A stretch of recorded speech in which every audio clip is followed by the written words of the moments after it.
walking the serpentine path, following the footsteps of the ancestors, walking the serpentine path, making our way back home. Hey ya, hey, hey ya, ho, hey ya, hey ya, hey ya, ho.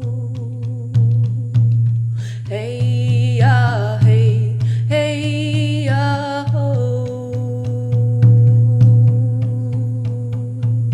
Following the serpentine path.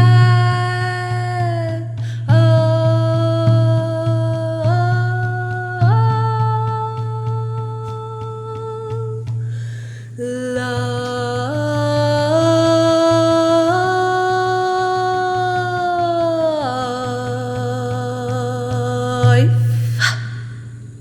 Hello, everyone, and welcome to the Serpentine Path podcast. My name is Claire Waudia Seed, and I'm a plant walker, song keeper, word weaver, artesana, visual and performance artist, womb wisdom keeper, and your guide on this serpentine path of life.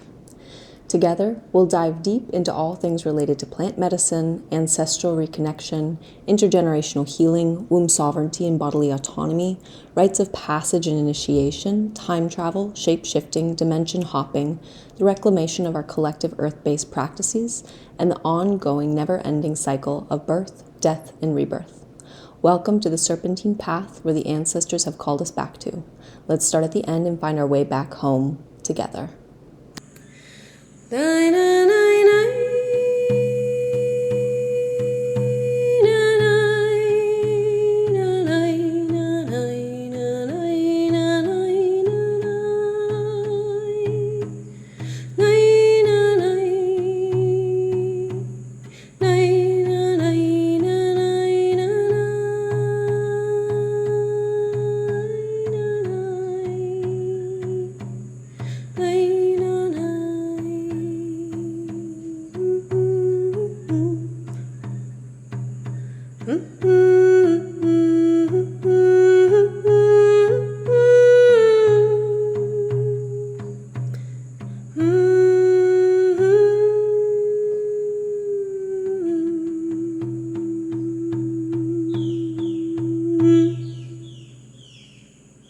All right, hello everyone. Welcome back to the Serpentine Path podcast.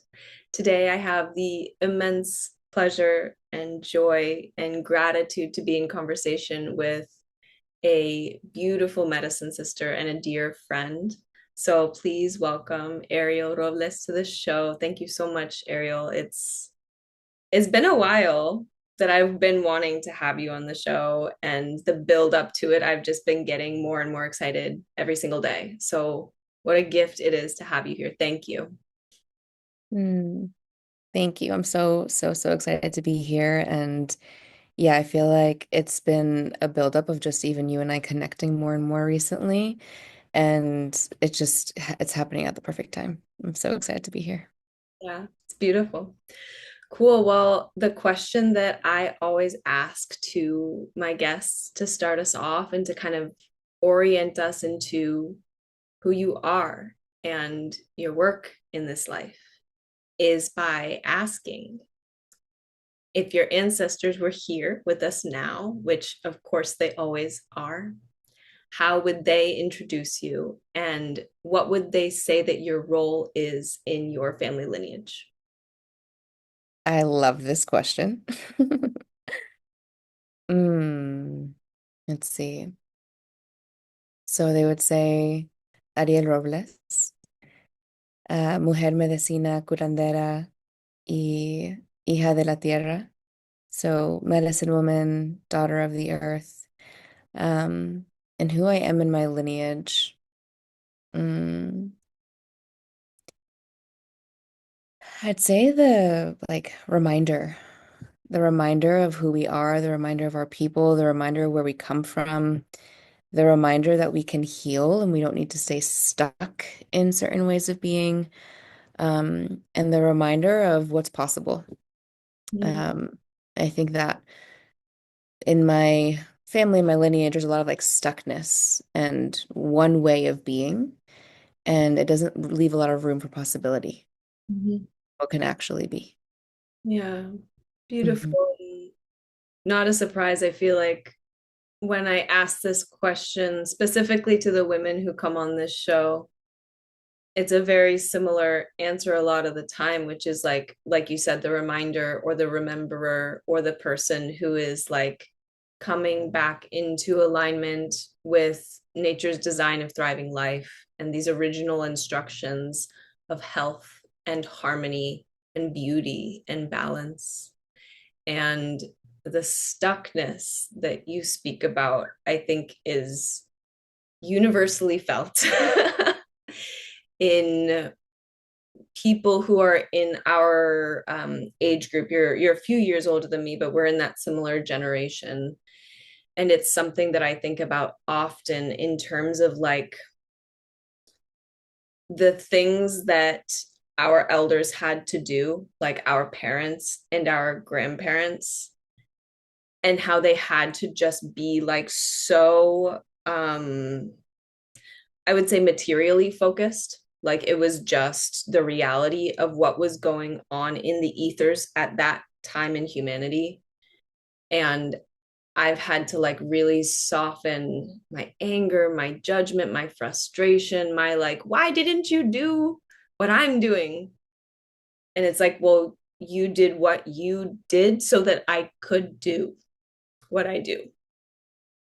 And it's so beautiful to see women like you and a lot of the women who come on this podcast and the men. I have more women than men, but I'm like adding in the men because they have important stories too. But women like you who are like, our ways aren't lost. They were never lost, right? They were waiting for the ones who were ready to remember and to remind us, right?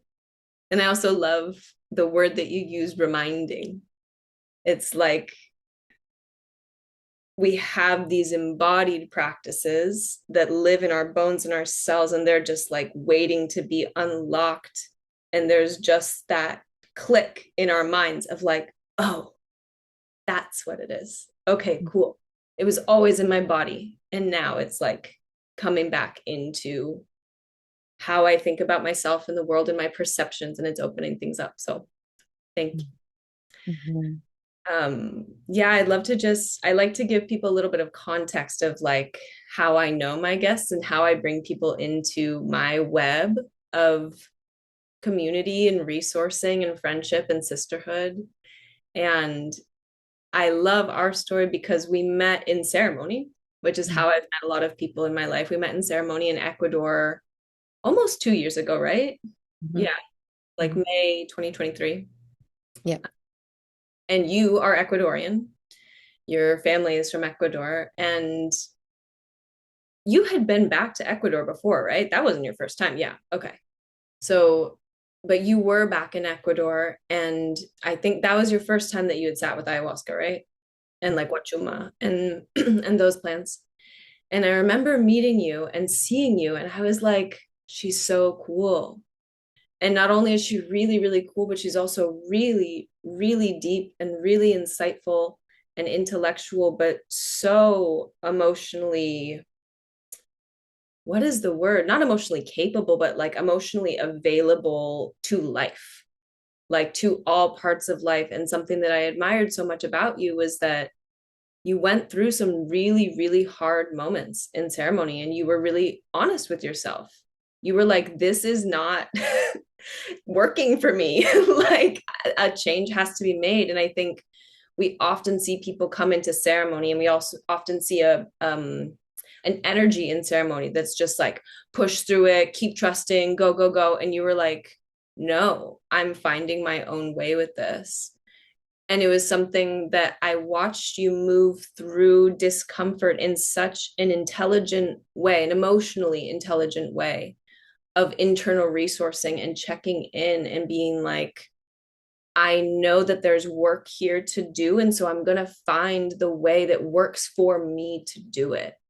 And I think it was such a beautiful example to everyone there and to me.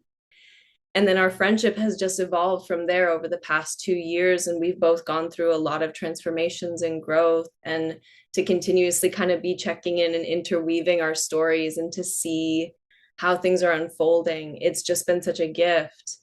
And recently you've gone through like an incredible transformation, and everything that you're doing in life right now and how much you're really coming out into the world and sharing such a different iteration of you.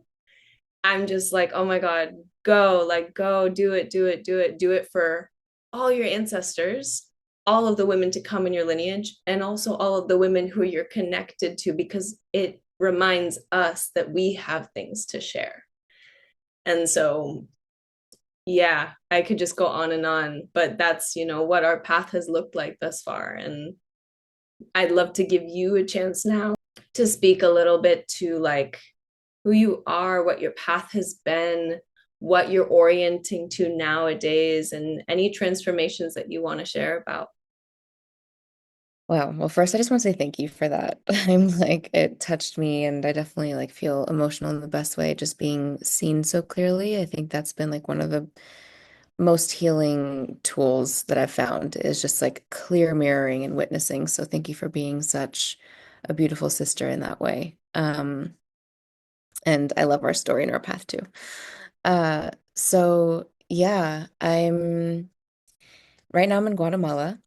I'm living here in an herbal sanctuary and I'm living my dream, but how I basically got here is a long, long story, and I love being a little bit of a storyteller, but started off being the only person in my family that was born in the States, and everyone else was born in Ecuador. And my mom even jokes, like, how did I give birth to an Indigenous woman? Like, how did this even happen? Because I came here to the States to give you this like beautiful life, and you're just sort of like running back to Ecuador. And that she accepts it, which is really beautiful. Um, but yeah, I was born in the States and I grew up really connected to family. Like I was really connected. And I grew up in New York and it was mainly like Latin Black community. And then my siblings were all a lot older than me. And I ended up moving to New Jersey around like seventh grade. And that was like the first pivotal moment of, I would say, like trauma or something really kind of like changing my life, but also like driving my life to now looking back, I'm like, that's when my purpose really started. So, I basically ended up in Jersey. I was by myself and I was really disconnected. I didn't know anyone. Everyone was mainly white, Jewish, Italian. I swear it was like the first time that I really saw like a white person and I just felt so like I didn't belong. And at that age, that's when like your whole sense of like identity and autonomy starts to kick in and uniqueness. So I really got on in this place of like I don't belong and this sense of like lack of belonging. So yeah, I'm in New Jersey, I'm alone, I feel really disconnected. And it was like my first like trauma response, I would say. I went into like a freeze essentially. And around this time, my dad's drinking got really intense, and he was also probably going through similar things of not really fitting in and not feeling like he had his family anymore. Because it was really my mother who wanted to like go to New Jersey and create the American life and become more materialistic and get money and have the big house in the backyard. And we did all of those things, but it was tearing us away from who we really are and our roots. So I ended up becoming like a caretaker, and I've always been the listener. I've always been so curious about people and just like so attuned to people. And I knew that my dad was going through a really difficult time, and I became his caretaker. And then he kind of was just putting too much onto me, and I didn't know how to say no at the time. And I then didn't know how to cope, right? I was alone. I didn't have community. I felt really disconnected. I essentially had to conform. Like I had to pretend that I was white in order to fit in because that's also part of our human nature. Like in so many ways, especially at that age, we have to feel like we fit in. Um, so I grew up for a while actually thinking I was white. Like I truly, like I went all into that to create safety. But the way that I coped was also through drinking, right? Like that's how I saw my dad cope. That's how I saw my family cope. Like there was no mental health awareness or anything. So I would caretake my dad, and then at night I would sneak out and get drunk because I couldn't deal with what was happening. Um, and then when I was around 17, I got a DUI. And at that time in my life, I was like, this is awful. This sucks. I can't believe this happened to me. Looking back, that was another pivotal moment of like, thank God that happened because I was going down a path that was not serving me. And I got mandated therapy for 1 year. So that changed everything for me. Like that therapist really just showed me that my father's problems aren't my problem. And there is like a sense of belonging and kind of beginning my life of interdependence, of separating from my family because there was so much enmeshment. And we also need that healthy autonomy and separation at certain parts to then come back in a healthy interdependent way. So I started to heal and then I got fascinated. I was fascinated with psychology. I was fascinated with the human psyche. And I was like, this is what I need to do, right? Like I need to help people heal from their family trauma and their wounds. There's a way out. And so I went to undergrad and I studied psychology and I loved it. I was fascinated by it. And the other aspect of this, right, is that for me at that time, therapy really worked because I wasn't embodied. I was all mind. I was dissociated. I was numb. I couldn't feel my body, but I also didn't know that, right? It was just that was the normal. That's how I feel and that's regular. So therapy was actually a beautiful tool for me it was an access point where I could actually like begin to understand and see things through the mind. And I did heal a lot. And that was the way that I healed. So that made so much sense to me for me to go that route. So I ended up getting my master's and I became a therapist. And I began to do what I really wanted to do. And at this time, my master's program was in California. So I also like moved around a lot. So I liked to move. Um, Before I really got into like therapy, the other aspect that was really helpful to me was, because of everything that was happening, I didn't get good grades in school, or they were okay. So I couldn't like automatically just go to like a good college or whatever. And I also didn't know where I wanted to go. So I did an associate's program in New Jersey and I studied psychology. And at that time, I had a friend who went to school in Rhode Island, which is the ocean state. And I went to visit her. She was studying psychology as well. And I can't remember if I was with her or not at this time, but it was just such a another pivotal moment in my life that I just remember me. So I'm going to say it was just me, and I don't know if it was or wasn't. But I go to the beach in Rhode Island, and there's no one there. It's just me, whether that's true or not, but there was no one there. And it was like the most beautiful, soft, pastel-y, kind of moody sky and ocean. And the sand was also like the most beautiful beige, earthy color. And it's like so soft. And it was like the first time that I became somewhat embodied, like my senses actually opened up in my body. And I started to walk towards the beach and the ocean. And I started to feel this like softness and like my senses just opened up. And I just felt like my hands, my legs just fell and I just dropped to the ground in the sand, staring at the ocean. And it was like the first time, probably in like since I was really, really young, that I felt the purest, most authentic truth of I belong and I'm a part of this earth. And the earth is this mama energy that's holding us and is like, and I just started sobbing and crying. And it was that became like I have chills. Like every time I share this, I either cry or I get chills because it was just the moment where I was like, there's something bigger than me. Because in my family, I had to be the big thing, right? I had to hold the big things that were supposed to hold me. So it was the first time that I felt completely held by something bigger than me, and I got to be little and I got to trust and surrender. And it was so healing to me. And in that moment, I just knew I need to be anywhere nature is. So I actually ended up going to college in Rhode Island just because of that, not because of the school program, just because it was like, this is going to heal me. Um, I also chose my master's program because of that, California. I wanted to be near nature. So nature was always a thread for me of healing and just feeling like I'm good. I'm supported. I can trust. I can move forward.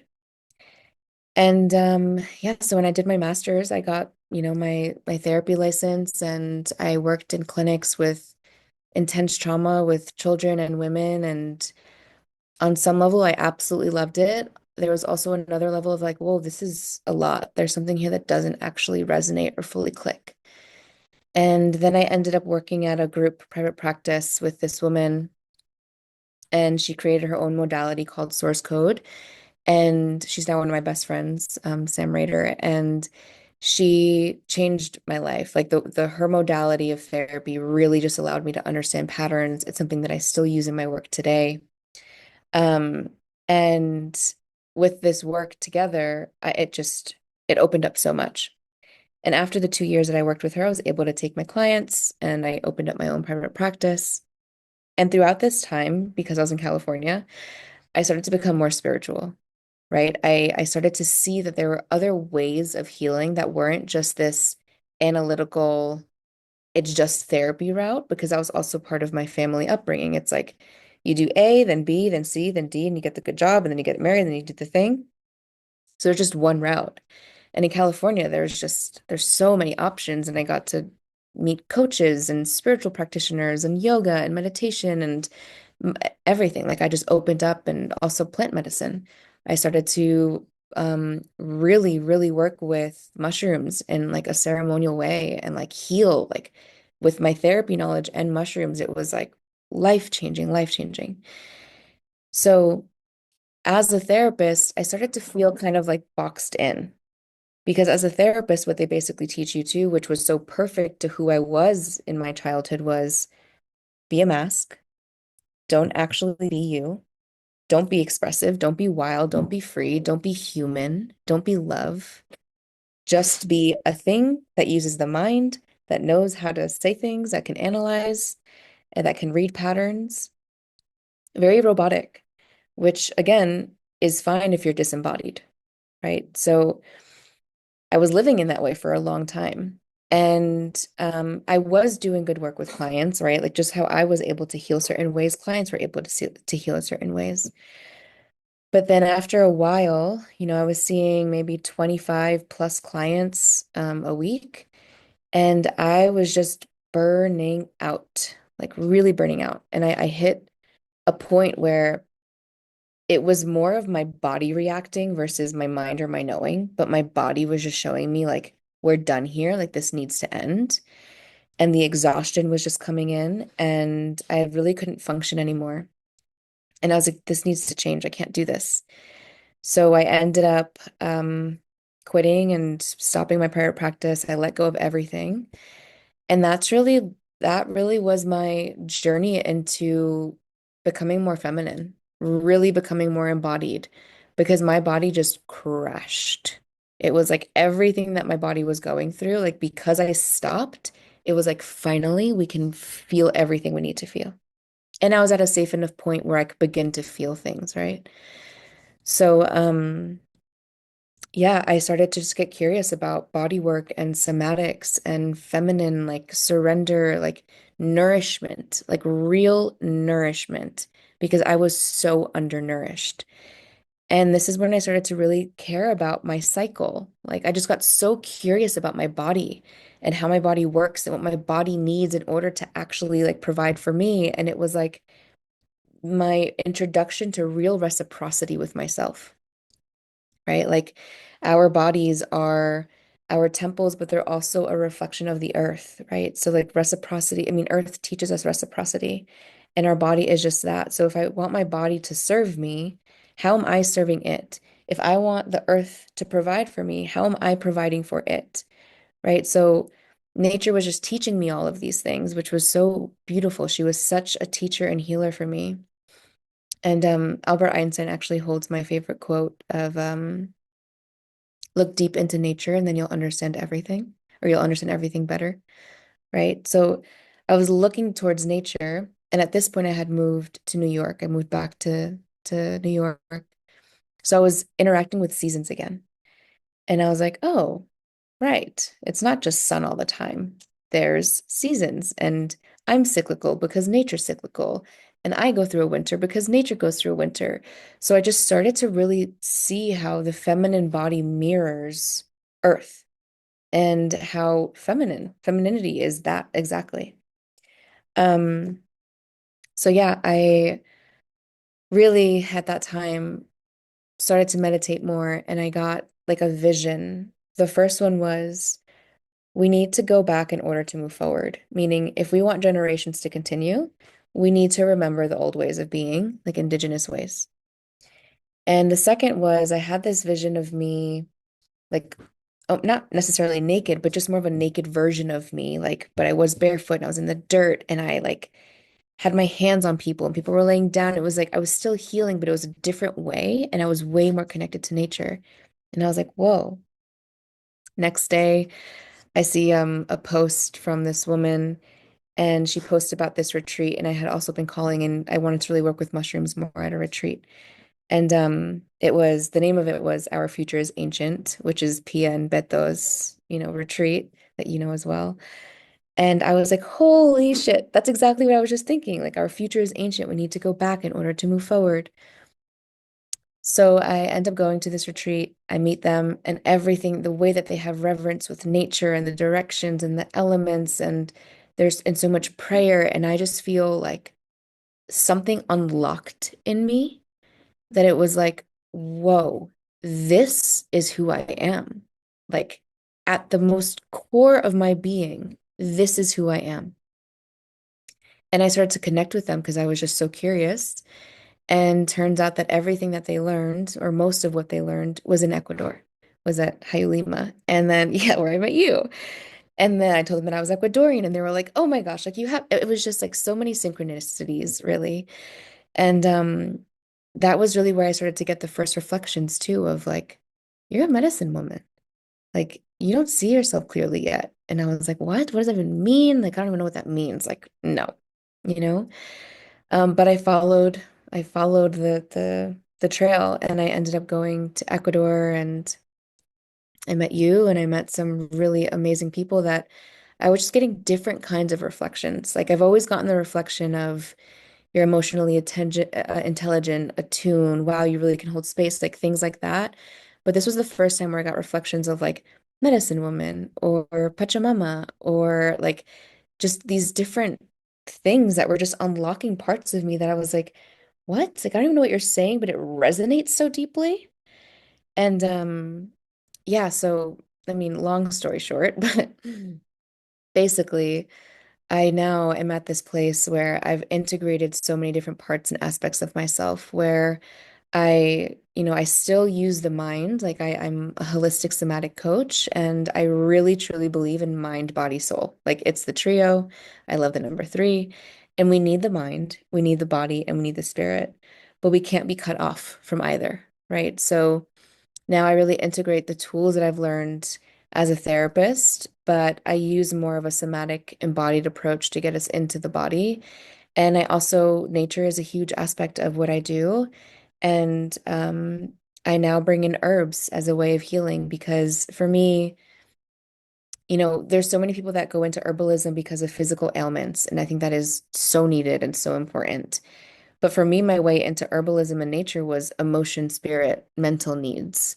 And plants do that as well. So plants are our allies in mind, body, spirit in all the ways. So I love to utilize herbs as a way to also help the mind and spiritual and emotional aspects of our beings.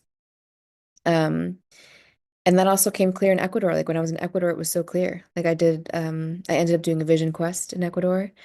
And that's really where like the path cleared up of like you need to go into herbalism and integrate this into the work that you do now. And more synchronicities that I just won't go into because life is just magical on all ends. But the way that I ended up here in Guatemala was also like just so synchronistic. And I just love being a student and I'm still learning and I'm still learning and I'm still learning. And I'm also here just to assist people back home to themselves and also back to nature because we all come from nature. We all have some kind of tether that can remind us and bring us back into this way of being that actually creates true connection, true community, true abundance, and allows us to live in reciprocity and nourishment. And I mean, I can go on and on of about what nature does for us, but that's what I do. And that feels like my mission. So beautiful to hear your whole story and parts that I have yet to learn about, and being able to see the whole scope of how it is that someone like you gets to the point that you're at now. And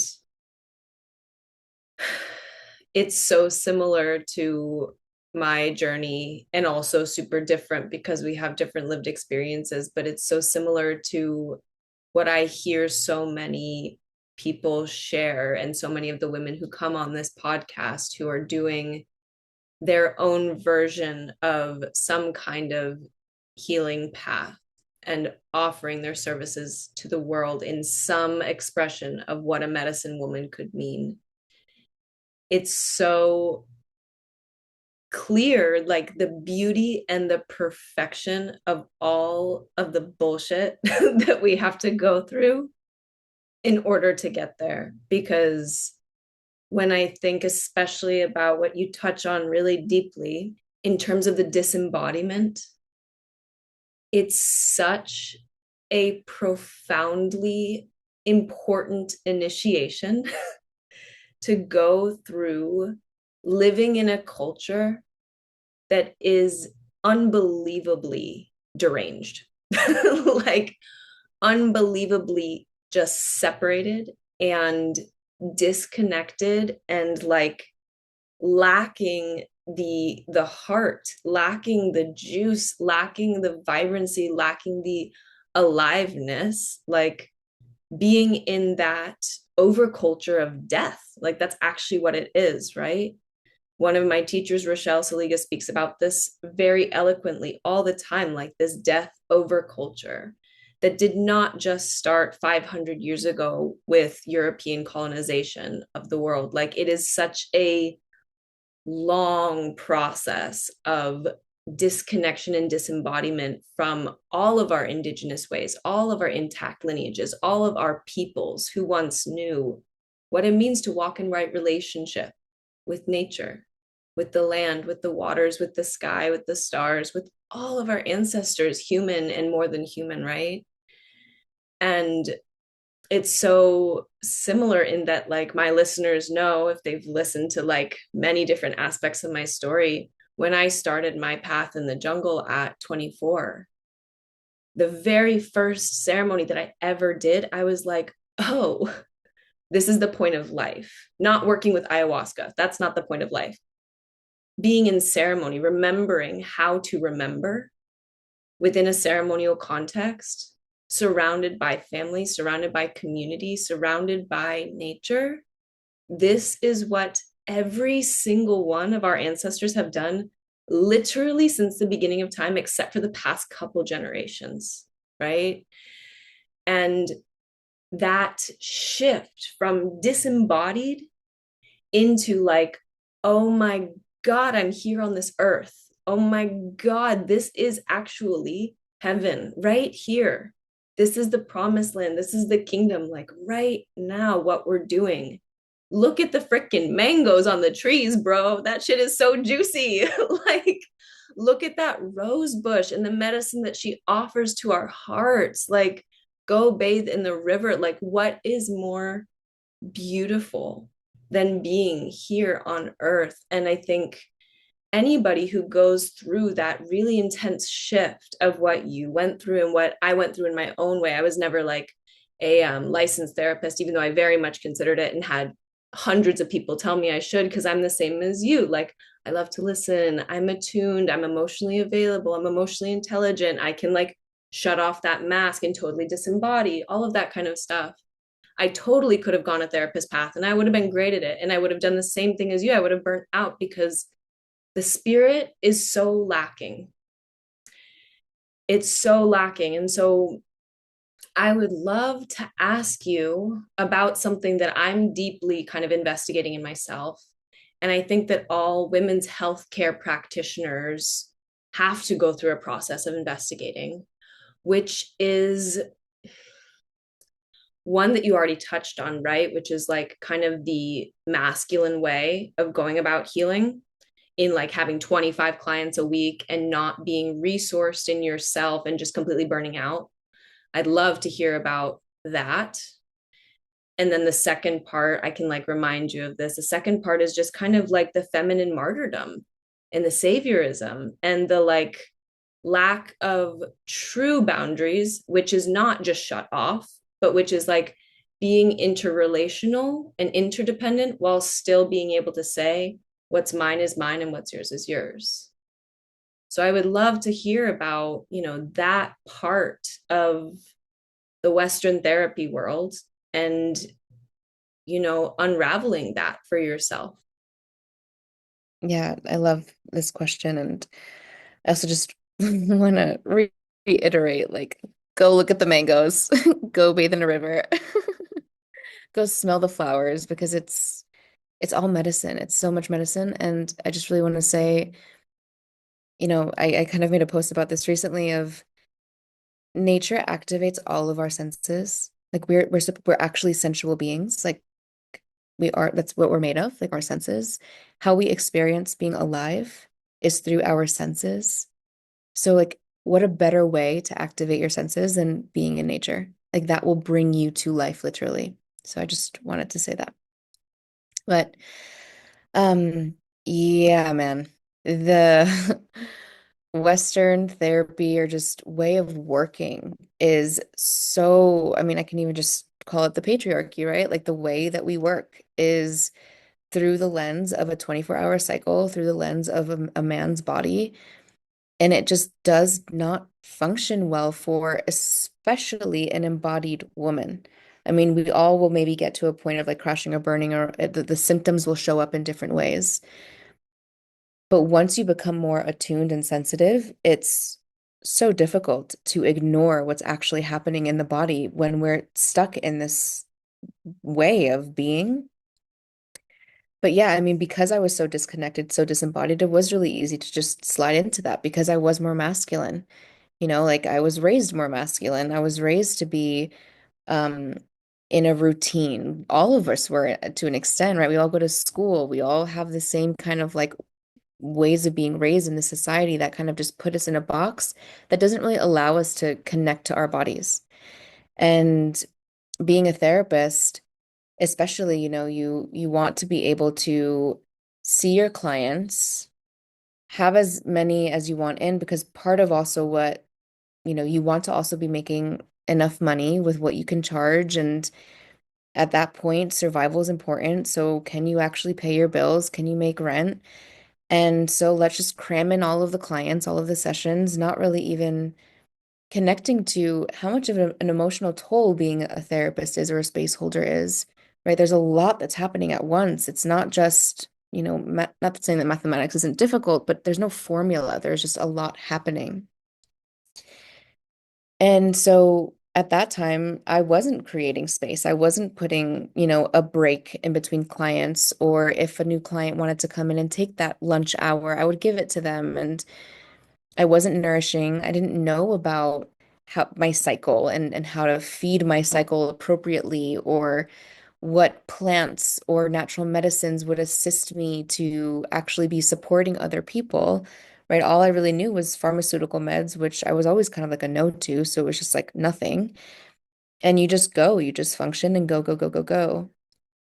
And also something that you said was like, it's so, I forgot what word to use exactly, but like something about like it's so deadening to the spirit, right? You're just functioning off of this like robotic thing versus actually being alive and connected to your hunger, connected to, I might need a nap, connected to, you know what? I'm human too. And I really want to hold space for this person. But today, I just really can't. And I'm just going to take the day. I'm going to take the hour, right? Because also there's that guilt of, but I have to be supportive. And now there's that codependency that happens, right? Of supporting your clients and being that person for them and not being able to take the space for yourself because you're so preoccupied about how are they going to be? Are they going to be okay? Like they're more important. And that was also coming from my own codependency, right? At that time. Um, so yeah, the burnout was real. I really could not function anymore. And at that time, again, it was the body that was leading. The body was like, enough, enough, right? It was like, cut it out. Like, I'm here and I need you to pay attention to me. And I know a lot of therapists that go through that, that experience that, because if there is this like hustle mentality, or, you know, if you're not in private practice and you're working at an agency, you're probably not making great money. You're probably not. And unfortunately, that is just an aspect of life, right? I mean, I wish we were living in the gift economy. Like, let's bring that back. But money is a real thing. And um, when you also work in an agency, you burn out even more and you're not making enough money. Because a lot of these agencies also don't care about the nourishment. I don't want to speak to all, I don't know all of them, but they also don't care about the nourishment of the therapists working. It's all about insurance. How much are you billing? Or is this agency making the money? It's not even about the client, and it's definitely not about the therapist. So when I started off in agency life, so I was already burning out from that, right? And it's not about love. It's not about interacting as human beings, which especially as women, we need that so much, right? Like I came into to the healing profession because of that, because I love interacting in that way. And when you work in an agency or even with the private practice, depending on who you are, that gets shut off. And you get, again, put into this box, especially in agencies, of this very masculine way of healing, of it needs to be billed this amount of time. It needs to be this exact modality that you're using that actually has a formula and makes sense. So most agencies will use things like CBT or ACT, which are evidence-based, right? Which again, it's putting you in this box of this is how I need to perform my healing. And healing is just not linear. Like the real expression of healing is just not linear. And it leaves no room for love and messiness and patience and movement, like physical movement too, right? Um, so in so many ways, there's just so much contraction that happens. And it's like you're trying to distill this very human, organic, wild thing into this very science, masculine, evidence-based thing. Not to say that some parts of that aren't healthy or good, right? Like we need boundaries, we need limits, we need to know like when things are going to start in a certain time or end at a certain time. But if it's just that, then we're killing ourselves. And that's exactly what's happening. Again, right? Everything is like a mirror of everything or a fractal. That is just one fractal of what's happening on this earth. We are so masculine that we're actually killing this earth. We're killing the spirit, right? I mean, to me, she'll never be killed. Like she'll live on. She will make sure that she lives on. We don't have the power to do that, but we have the power to kill ourselves, and that's what's happening.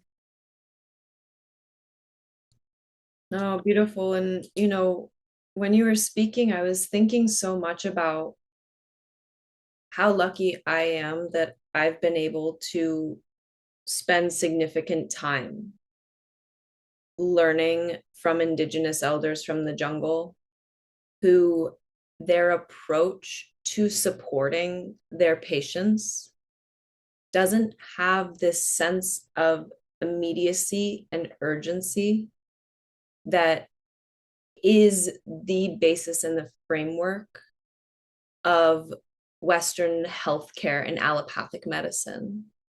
And to be very clear, there are times when immediacy and urgency are of the utmost importance, especially when it comes to like a bullet wound, right? Or like a horrible car crash, like trauma surgeons, thank God that they exist, right?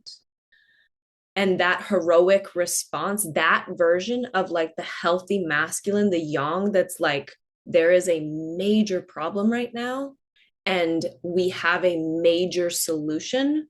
Boom, let's do it, right? Like that version of that healthy masculine energy has a place and it's so valuable.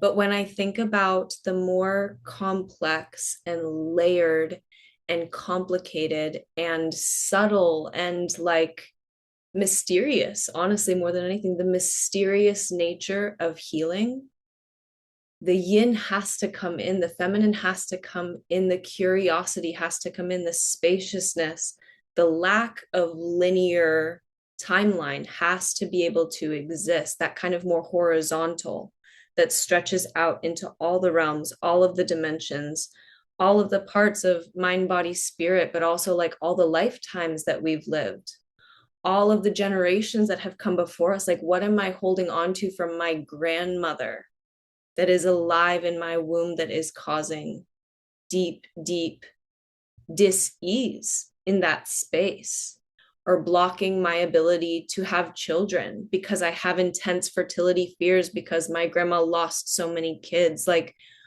things like that have to be, there has to be spaciousness for it. And when I think about when I have had issues in the jungle where I've been like, oh my God, I'm freaking out, and I go to my elders, they're like, sit down. And I sit, and they're like, they hand me a cup of chakula, which is like this like jungle drink with plantains. And they're like, and I'll try to start talking, and they're like, chill. And they're like, just sit here, listen to the birds.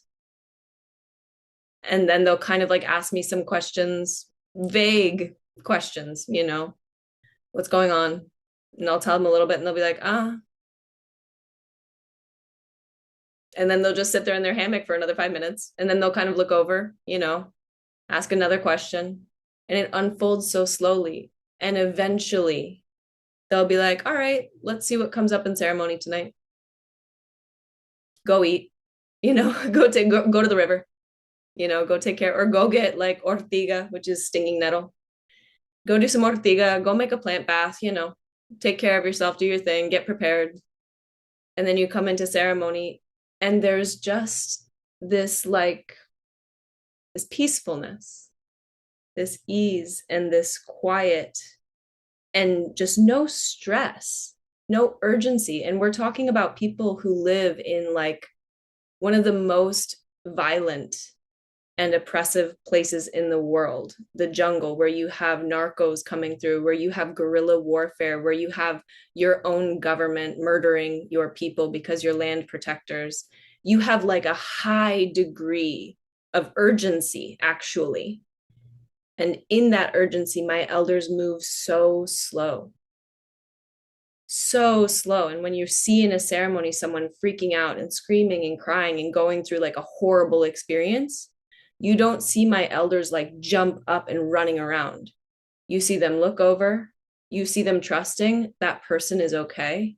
I'm going to get my tools. I'm going to go over with the calmest, most peaceful, most regulated, most trusting, most divinely guided energy. And I'm going to support them. And everything is okay.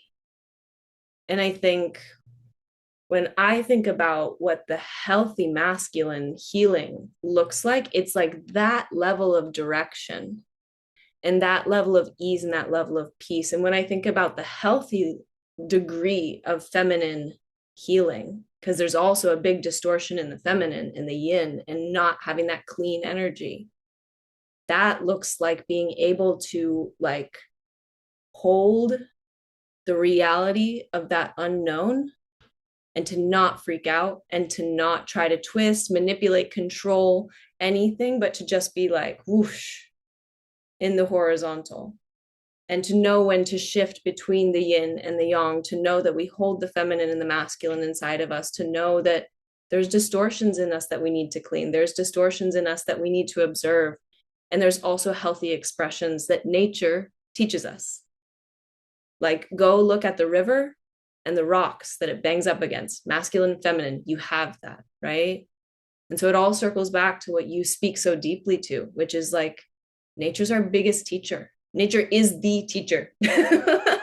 Who is a greater teacher than nature, truly, you know? So in terms of the work that you're doing now, which is really getting deep into the interweaving of your Ecuadorian lineage, your world like in the South. We speak so much about like eagle condor energy, the eagle of the North, which is the mind, and the condor, which is the South, and it's the heart. how do you see yourself bridging the positive and the really impactful and useful aspects of that Western therapy lineage with all of the deeply embodied ancestral teachings that you carry and that you're reawakening and that you're receiving this life's version of your training in now? What does that weaving look like for you? What a beautiful question.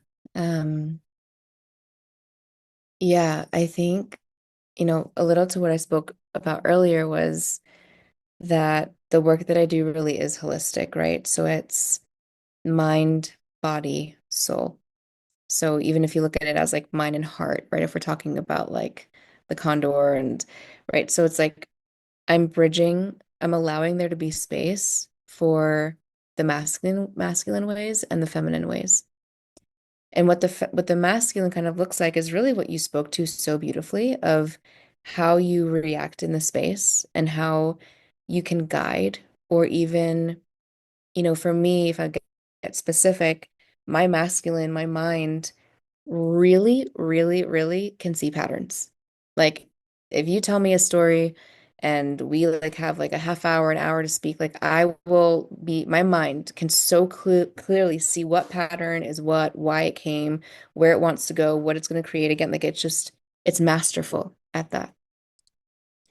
And it's also masterful at holding knowledge of um different tools and aspects of healing that have worked, that do work, right? Of just having a clean boundary and being able to also say no to someone if they really are like in this like victim space and not wanting to move and wanting to stay and wanting to stay. And it's like the healthy masculine can come in and know and be like, no, this is enough, right? But it's also knowing with the feminine when is that time, giving it space, and when is that time to call in the masculine to really be that protector.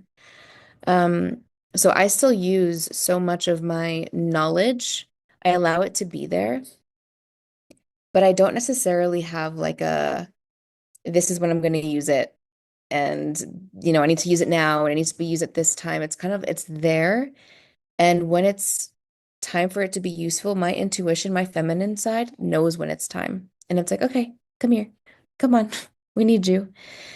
And, so there's that part of like the therapy that's really taught me how to basically see patterns and really understand the psyche. And then when I put that away, there's this other part that's more of this um feminine, sensual, connected to the herbs, connected to nature, like we've been speaking about, that really loves to come in and almost right, like they both support each other, but supports like what the masculine sees. It's like, oh, cool, you see that pattern? All right, take a back seat.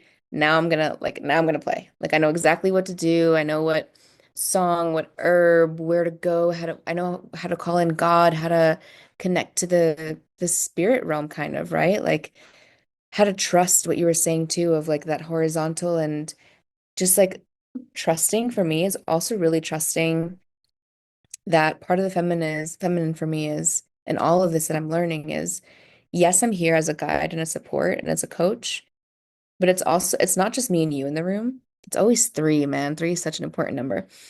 But it's me, you, and God's in the room, right? So I fully trust your process with God. I'm not God. I will never be God, right? My masculine will never be God. There's God in the room that's also leading and guiding. So it's also knowing how to even listen to that part of the masculine. And that's something that I've really learned how to do. And that's also created interdependence with me and my clients. So having this bridge of the masculine with this feminine and more of this like intuitive nature, Ecuadorian lineage, nature, like all of that, it's allowed me to also just fully trust the process in the room and not be codependent, right? It's like whatever is meant to happen, even if I'm tired that day and I'm like, I gotta call out sick, which does not happen often, but if it does, I trust that that's the exact medicine that that person needs at that time. Codependence cannot exist when you actually have trust in a higher power, whether it's nature, God, something else, because you begin to trust your own process in life, which allows you to trust your process in life with God, right? Or nature. So Yeah, I really bridge the masculine and feminine. I feel like there's so much beauty that's come out of the Western, and there's just so much beauty that's come out of, the nature aspect. And also, like you said earlier in this interview, everyone is really unique. Everyone has their own kind of flavor and take on medicine, and I think that balance is so important, and that's also what nature teaches us. So I don't want to go all the way into only the feminine or only the nature, and I don't want to go all in only on the Western. To me, it doesn't feel necessarily like balance. So I found my own way to bring them both together, and that was kind of what I learned, right? Like in Ecuador, when we were doing ayahuasca, and I was like, huh, this is really, really intense for me. I don't know if this is my way. I think I need to find more of an integrated, balanced way where I can take the tools that I'm learning here, but also be able to move through them in a more gentle way because I specifically am more of a gentle person. I love gentle medicine. Like that's the way that I can receive, and that's the way that my nervous system needs to move is through a slower, more spacious, more gentle way. So, yeah, I think that answers. It's so beautiful. I am going to repeat something that you just said, which I think every goddamn person on the planet needs to just tattoo on their brain, as you said earlier.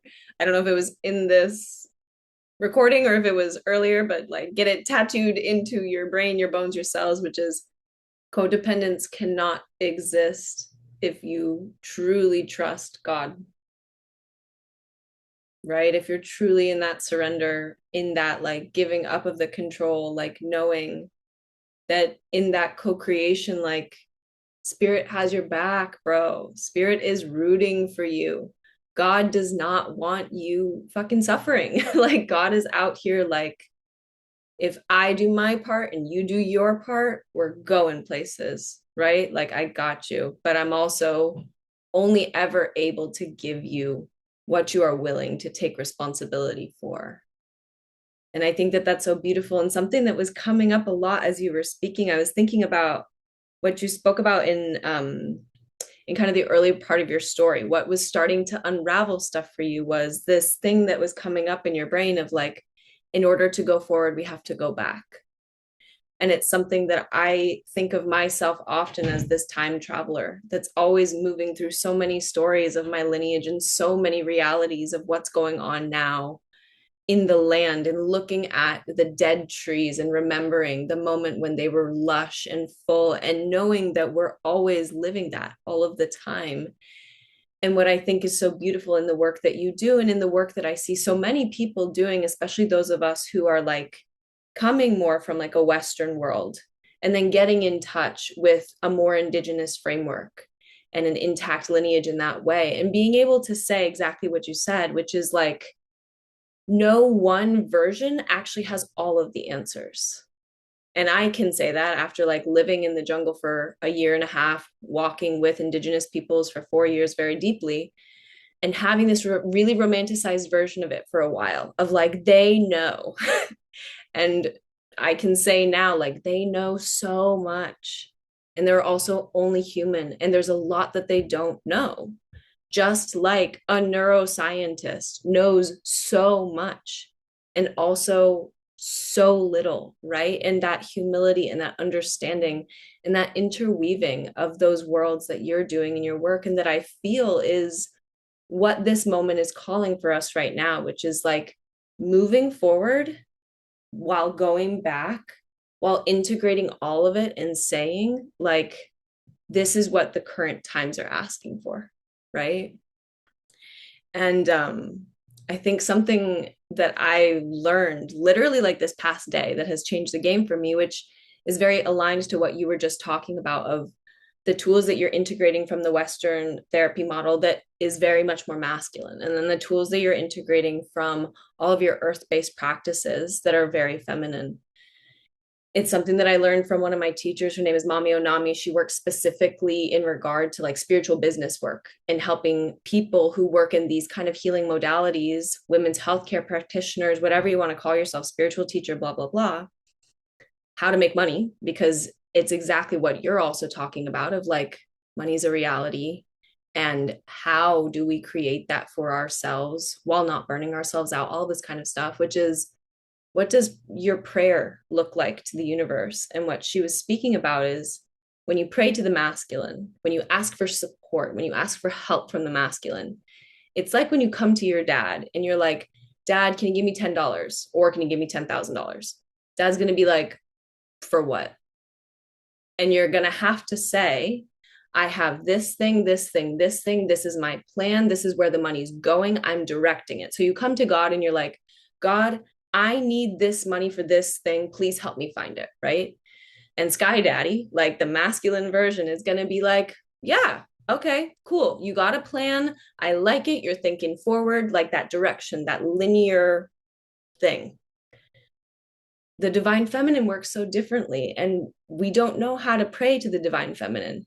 When you come to your mom and you say, Mom, make me dinner, she's going to be like, how dare you? I'm your mother. I make an incredible dinner every single night. What do you think I'm doing? Like, I have this whole fridge for you and I'm going to like chef it up. Versus you come in, you say, Mom, I'm really hungry. Like, I haven't eaten all day and I'm just tired and blah, blah, blah. Your mom's going to be like, chill, I got you. Right. And this process of praying to the divine feminine, asking for support from the divine feminine, is coming to it with that full emotional openness and release of just being like, shit's hard right now, bro. I don't know what's going on. I'm having a really, really difficult time. Like, I don't have the money that I want. My relationship isn't looking like how I want. My family's falling apart. Like, earth is shit. Like, like, what do I do? Divine mama is going to come in and be like, baby, I got you. Right. But in a way that's so different. And I think that that also has to come into how we ask for support. What ways are we showing up for ourselves in like resourcing? Like, right now, I need to do the masculine prayer of support, which is like this, this, this, this. And right now, I need to do the feminine prayer of support, which is just collapse. Just be in the feeling, just be in that embodiedness that you speak so eloquently to, of like, oh my God, like this fucking sucks. Like, help. I don't care how you do it. Help, please. And trust that like Earth Mama has your back, just like Sky Daddy has your back. Like, you have a team, you have that polarity that exists, that like celestial divine polarity that has your back and has your best interests at heart. So that's my rant. I'm like, we could keep going forever. We are going to keep going because we have our Substack interview that we're going to do, but let's close by giving you a chance to speak with the energy of one of the plants that you've been walking with. So if you have a plant that you have really been connecting to, that you feel like has some final medicine to share, how would they channel through you in this moment? That made me emotional. I'm gonna feel into that. Let me see who wants to come through. Yeah, it's so Tulsi's here, the queen of herbs. And her like biggest thing that she wants to share right now is to really connect with the earth. Like, just remember her, give her an offering, even if it's a flower, a tobacco, a tear, a cry. She just, that the more that you connect with the earth, like part of what you were saying earlier of the support, like the more that you connect with her, give her an offering, the more that she's going to want to support you. And Tulsi also is here as a reminder of just joy. Like, she regulates, she helps you find that balance between if you're feeling too low, if you're feeling too high, she'll balance you out. She knows exactly what you need. She's a balancer in that way when it comes to mood. And she's such a healer. She just wants more balance in this world. And she wants to find the balance for you so that it can continue rippling out into the world so that we can come into harmony again.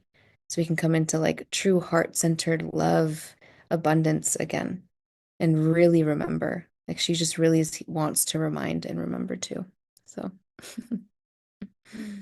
Beautiful. I love Tulsi as well. She's a beautiful, beautiful teacher. Cool. Well, how can people find you and get connected with you? What things do you have to offer? Yeah. yeah, amazing. So right now I'm on Instagram. It's underscore Ariel Robles underscore. And I'm also doing a new container right now. And I'll be doing week-long plant dietas where you'll basically get an intro hour-long somatic session with me where we'll do a deep dive, uncovering maybe what's blocking you, depending on it could be anything that you want. And from there, I'll choose a plant that's coming through that wants to work with you. You're also allowed to bring in a plant that you want if you already know. And throughout that week, I'll be supporting you via WhatsApp. I'll be sending you daily journal prompts, guided meditations, and yeah, we'll kind of do a proper dieta. So you'll be eating certain things. I'll give you like a guided nourishment guide. And then at the end, we'll do an integration session. So this is my new container that I'll be offering. It's $250 for the whole week. And you get access to me every single day. So it's definitely my most affordable and most me container that I have offering. And aside from that, I do also do one-on-one coaching, which is more in depth. It's a 3-month commitment, and we go deep into somatics and herbalism. So we'll still be working with the plants as well, but you'll just have me for a longer period of time. Yeah. Okay, so cool. I was curious. You were like hinting at it on Instagram. You Yeah. were like, I have a new container coming up, and I was like, what is she cooking up? And I love that. Talk about like such a marriage between the worlds that you walk. Wow, I'm like, I should do it. Um, I'm super, super excited for you. I'm excited for all of the women who are going to work with you. I'm excited for just everything that you are sharing with the world. And I'm super excited for people to hear this conversation. So thank you so much, Ariel. It's been an unbelievable gift. We're going to continue over on Substack. You guys can find us there. And yeah, thank you. Thank you. Thank you. Thank you. Da, da, da.